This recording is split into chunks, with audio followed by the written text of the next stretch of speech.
Hello friends, welcome back to my channel. तो आज का हमारा टॉपिक है जनगणना। तो चले एक एक करके सारे टॉपिक को देख लेते हैं। तो पहला क्वेश्चन है, जनगणना 2027 का ब्रांड एम्बेसडर किसे बनाया गया है? Correct answer is Sudarshan Patnaik. Sudarshan Patnaik किस कला के लिए प्रसिद्ध है? तो सुदर्शन पटनायक रेत कला के लिए प्रसिद्ध है, यानी कि sand art. Next, Sudarshan Patnaik को पद्मश्री पुरस्कार किस वर्ष प्राप्त हुआ? तो इन्हें पद्मश्री पुरस्कार 2014 को प्राप्त हुआ है। नेक्स्ट, जनगणना 2027 भारत की कौन सी जनगणना है? तो जनगणना 2027 भारत की 16वीं जनगणना है, जब हम इसे 1872 से काउंट करते हैं तब। नेक्स्ट, स्वतंत्र भारत की जनगणना 2027 की कौन सी जनगणना है? तो ये है 8वीं जनगणना। दैट इज़ 1947 के बाद से जब हम काउंट करेंगे तो ये हमारी 8वीं जनगणना है। नेक्स्ट, जनगणना 2027 का स्वरूप क्या है? ये है पूर्णतः डिजिटल। नेक्स्ट, जनगणना 2027 का मुख्य नारा क्या है? इसका मुख्य नारा है जन भागीदारी से जन कल्याण। नेक्स्ट, जनगणना 2027 का आधिकारिक शुभंकर क्या है? ये है प्रगति और विकास। नेक्स्ट, भारत की पहली पूर्णतः डिजिटल जनगणना किस वर्ष होगी? तो ये होगी 2027 में। नेक्स्ट, जनगणना 2027 में कौन सा नया आयाम जोड़ा गया है? तो कौन सा नया डायमेंशन जोड़ा गया है? वो डायमेंशन है जाति आधारित जनगणना। 2000 जनगणना 2027 का संचालन कौन सा मंत्रालय करता है? तो इसका सही आंसर है गृह मंत्रालय। वर्तमान में भारत के रजिस्ट्रार जनरल और सेंसस कमिश्नर कौन है? आंसर है मृत्युंजय कुमार नारायण। नेक्स्ट, जनगणना 2027 का पहला चरण किस नाम से जाना जाता है? जाना जाता है मकान सूचीकरण और मकान जनगणना के नाम से। नेक्स्ट, जनगणना 2027 के पहले चरण में कुल कितने प्रश्न पूछे जाएंगे? तो इसमें पूछे जाएंगे 33 प्रश्न। नेक्स्ट, जनगणना 2027 के दूसरे चरण की शुरुआत कहाँ से होगी? इसकी कब से होगी? इसकी शुरुआत होगी 1 फरवरी 2027 से। जनगणना 2027 किस अधिनियम के तहत आयोजित की जा रही है? तो ये आयोजित की जा रही है जनगणना अधिनियम 1948 के तहत। स्वगणना के लिए कौन सा पोर्टल लॉन्च किया गया है? तो स्वगणना के लिए se.census.gov.in लॉन्च किया गया है। नेक्स्ट, जनगणना 2027 के लिए अनुमानित स्वीकृत बजट कितनी है?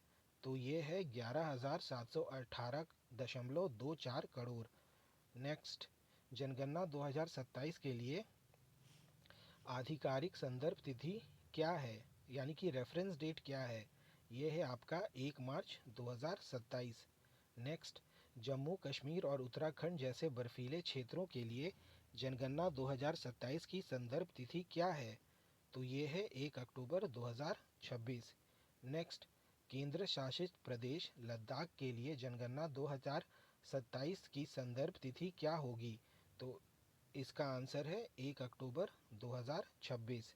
जनगणना 2027 का पहला चरण, जिसे मकान सूचीकरण कहा गया है, कब से शुरू होगा? तो ये शुरू होगा 1 अप्रैल 2026 से। जनगणना 2027 की वह कौन सी सबसे बड़ी विशेषता है जो पिछली जनगणना से अलग बनाती है? तो वो विशेषता है कि ये जनगणना पहली बार डिजिटल जनगणना है। जनगणना 2027 के आंकड़ों का उपयोग किस संवैधानिक प्रक्रिया के लिए किया जाएगा? तो ये किया जाएगा लोकसभा सीटों का परिसीमन के लिए।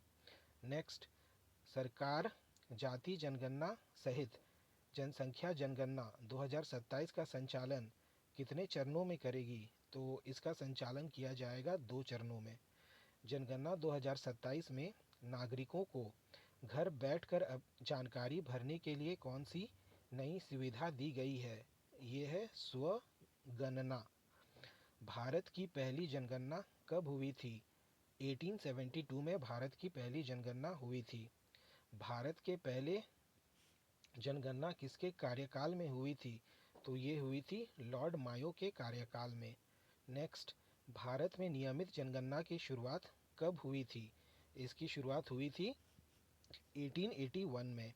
नेक्स्ट, प्रथम नियमित जनगणना किस काल में शुरू हुई थी? ये लॉर्ड रिपन के कार्यकाल में शुरू हुई थी। नेक्स्ट, भारत में नियमित और वैज्ञानिक तरीके से जनगणना किस वर्ष शुरू हुई? तो ये शुरू हुई थी 1881 में। किस जनगणना को ग्रेट डिवाइड के रूप में जाना जाता है? तो 1921 का जो साल था, इसे ग्रेट डिवाइड के रूप में जाना जाता है। भारतीय जनगणना के जनक के रूप में किसे जाना जाता है? हेनरी वॉल्टर को भारतीय जनगणना के जनक के रूप में जाना जाता है। भारतीय शहर की पहली पूर्ण जनगणना कब और किसके द्वारा की गई थी? ये की गई थी हेनरी वॉल्टर के द्वारा 1830 में। नेक्स्ट, भारतीय जनगणना में मुख्य कर्मचारी मेन वर्कर किसे माना जाता है? जो वर्ष में 183 दिन से अधिक कार्य करता है, उसे मेन वर्कर माना जाता है। भारत में पहली बार आर्थिक जनगणना कब हुई थी? तो आर्थिक जनगणना पहली बार हुई थी 1977 में। नेक्स्ट, भारत में जनगणना किस अधिनियम के प्रावधानों के तहत आयोजित की जाती है? तो ये आयोजित की जाती है जनगणना अधिनियम 1948 के तहत। 21वीं शताब्दी की पहली भारतीय जनगणना कब आयोजित की गई थी? तो ये आयोजित की गई थी 2001 में। Next, office of registrar general and census commissioner किस मंत्रालय के अंतर्गत आता है? तो ये आता है गृह मंत्रालय के अंतर्गत। नेक्स्ट, जनगणना 2027 कुल कितनी भाषाओं में आयोजित की जा रही है? तो ये आयोजित की जा रही है 16 भाषाओं में। नेक्स्ट, भारत के संविधान का कौन सा अनुच्छेद जनसंख्या गणना को नियंत्रण करता है? तो ये अनुच्छेद है 246। नेक्स्ट, भारतीय संविधान की किस अनुसूची में जनगणना को एक विषय के रूप में शामिल किया गया है? तो 7वीं अनुसूची में जनगणना को एक विषय के रूप में शामिल किया गया है। नेक्स्ट, जनगणना संविधान की किस सूची के अंतर्गत आता है? तो ये आता है संघ सूची के अंतर्गत, यानी कि यूनियन लिस्ट। जनगणना आयोजित करने का उत्तरदायित्व किस सरकार के पास होता है? तो ये होता है सिर्फ केवल केंद्र सरकार के पास। नेक्स्ट, भारतीय संविधान का अनुच्छेद 82 मुख्य रूप से किससे संबंधित है? तो 82 संबंधित है प्रत्येक जनगणना के बाद लोकसभा सीटों का पुनर्समायोजन से। नेक्स्ट, किस संविधान संशोधन अधिनियम के द्वारा लोकसभा सीटों के परिसीमन को वर्ष 2026 तक स्थगित कर दिया गया? तो ये किया गया था 84th कॉन्स्टिट्यूशनल अमेंडमेंट 2001 के तहत। नेक्स्ट, 1872 में पहली जनगणना के समय भारत के वायसराय कौन थे? तो भारत के वायसराय थे लॉर्ड मेयो। नेक्स्ट, जनगणना 2027 के आधिकारिक शुभंकर का नाम प्रगति और विकास है। यह किसका प्रतीक है? प्रगति और विकास की भावना का प्रतीक है। आखिरी क्वेश्चन है, भारत में वर्ष 1881 से हर 10 वर्ष पर नियमित जनगणना होती है। जनगणना 2027 के संदर्भ में पहली बार कौन सी सुविधा जनता को घर बैठे अपने डेटा स्वयं भरने की अनुमति देती है? तो ये देती है स्वगणना पोर्टल। तो guys, with this we come to the end of the questions, और thank you for the session.